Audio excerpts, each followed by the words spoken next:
Hello viewers, আসসালামু আলাইকুম রহমতুল্লাহি ওয়া বারাকাতুহু। সবাই কেমন আছেন? আশা করি সবাই ভালো আছেন। আলহামদুলিল্লাহ আমিও ভালো আছি। শুভ সকাল সবাইকে। আজকে আমি আছি যশোর কালীগঞ্জ। তো বিভিন্ন রকমের ফসল চাষ হয়, যেমন এরকম এখানে দেখা যাচ্ছে ড্রাগনের চাষ। বিভিন্ন রকম বড় ড্রাগন, মানে দৃশ্যটা অন্যরকম দেখতে, মানে সুন্দর একটা দৃশ্য। আপনি যদি সরাসরি যদি না দেখেন তাহলে বুঝতে পারবেন না। এই যে এখনো ড্রাগন হয়ে পারেনি। তারপর আমার এই পাশে দেখা যাচ্ছে লাউর চাষ। লাউ না তো এটা হয় লাউ মনে হয়।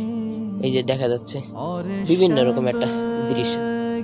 তারপরে ওইখানে আছে আবার ভুট্টার ক্ষেত, দেখাচ্ছি একটু।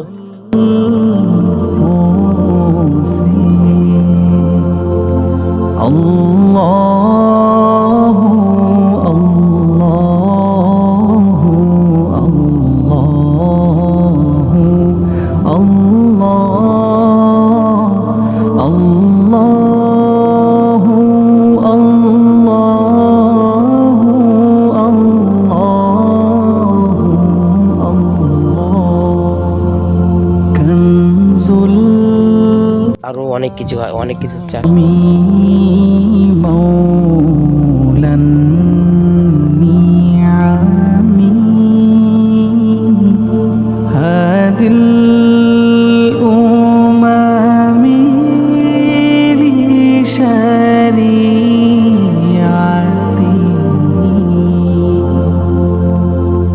नियामत का